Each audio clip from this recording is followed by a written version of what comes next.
Aqui só complemento aquilo que fala o João Cláudio, que eu só sempre ratifico o que ele fala, que o mestre aqui, o doutor, é ele. Eu acho que eu vi esse filme, As Pontes de Tocorri.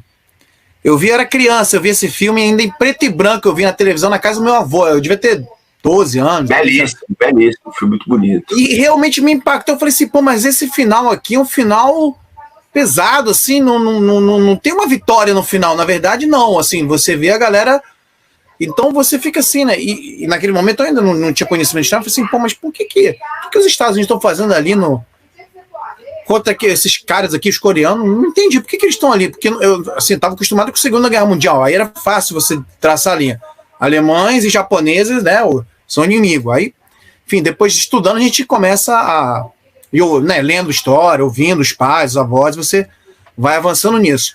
Mas é uma coisa que é importante. O Douglas MacArthur, que a gente tanto citou aqui, eu acho que é importante destacar quem é essa figura. É mais uma figura midiática, com uma grande propaganda em cima dela, mas eu quero lembrar que Douglas MacArthur foi o cara que fugiu com o rabo entre as pernas das Filipinas, na guerra no Pacífico, abandonando seus homens para trás. Entendeu? É bom destacar isso. Então, é o cara que chega na fanfarronice na Coreia, aí fala tudo isso que o comandante Robson falou não sei de chineses aqui, etc. E aí, quando ele começa a ver que tá perdendo a guerra, aí ele faz aquela coisa da criança, então não vou jogar mais, vou virar o tabuleiro, quero usar bombas atômicas contra a China. Aí é quando o governo dos Estados Unidos falou, opa, peraí, como assim, você quer usar bomba atômica? Não, aí não, porque nesse momento, em 1950 e 51, os soviéticos já têm bomba. E já tem bomba atômica. Aí falou, opa, a gente não pode comprar essa briga aqui. Você tá louco. E aí é quando começa a cair a estrela dele e ele é trocado no comando das tropas na Coreia.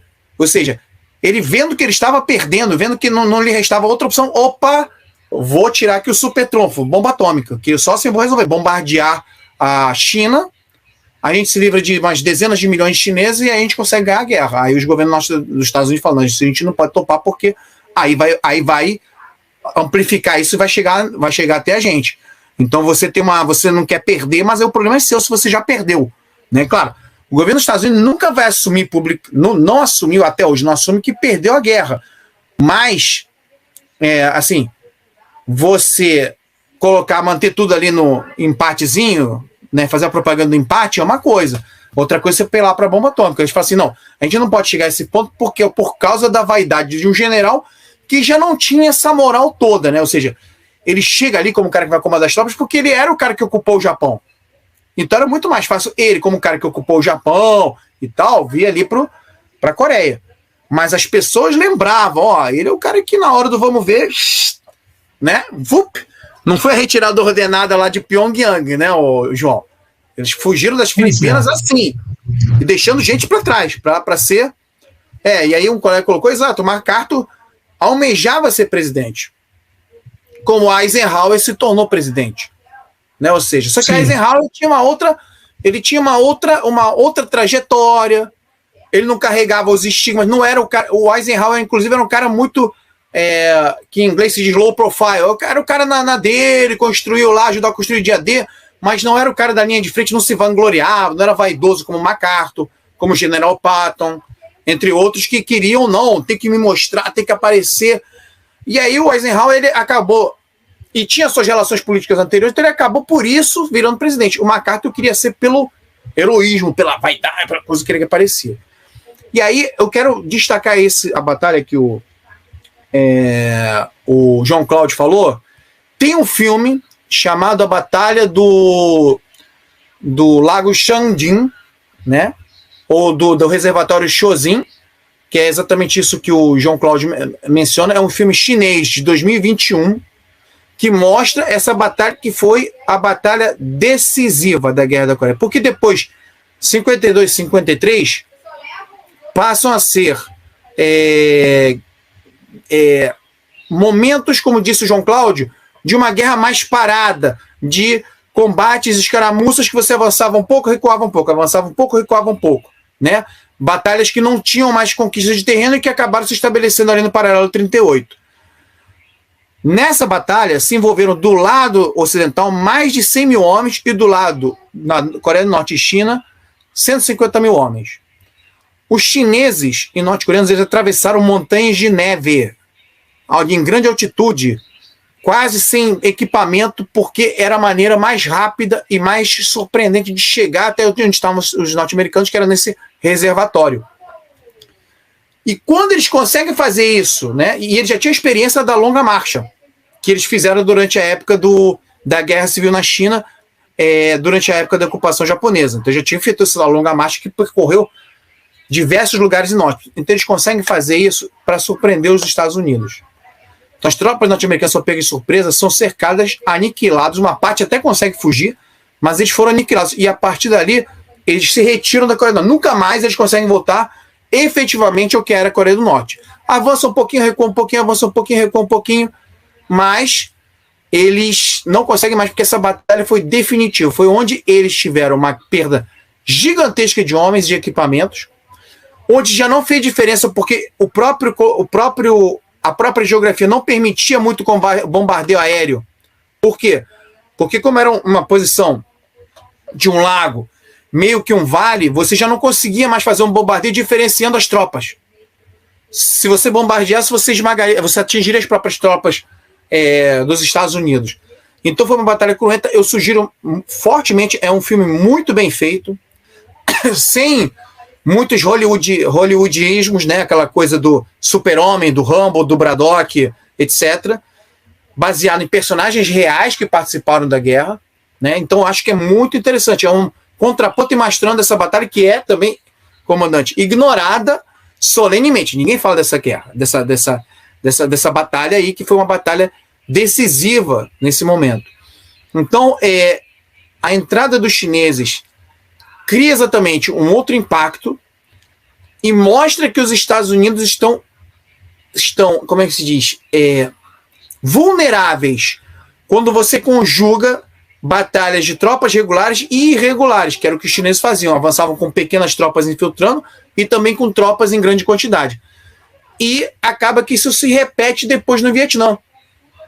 Porque aí você tem as tropas do Vietnã do Norte, que eram as tropas regulares participando dos combates, mas você tem, ao mesmo tempo, as tropas de guerrilha chamado pelos Estados Unidos, né, de Vietcong, porque, na verdade, era Frente de Libertação Nacional, que a guerrilha se autodenominava, os americanos chamavam de Vietcong, que vinha era uma junção de Vietnam Cong Sam, que era vietnamita comunista, que era uma palavra, uma expressão que usavam os vietnamitas do Sul para caracterizar a guerrilha.